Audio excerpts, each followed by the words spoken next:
బంగారం ధరలు భారీగా పెరిగినప్పటికీ ఏప్రిల్ నెలలో పసిడి దిగుమతులు గత ఏడాదితో పోలిస్తే 81.69% పెరిగి $5.62 బిలియన్ చేరుకున్నాయి.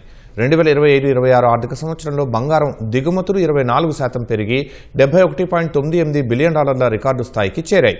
ఈ మేరకు వాణిజ్య మంత్రిత్వ శాఖ గణాంకాలు విడుదల చేసింది. అయితే పరిణామం పరంగా పసిడి దిగుమతులు 4.76% తగ్గి 721.03 టన్నులుగా నమోదయ్యాయి. ఏప్రిల్ నెలలో వెండి దిగుమతులు కూడా 157.16% పెరిగి $411 మిలియన్ చేరుకున్నాయి.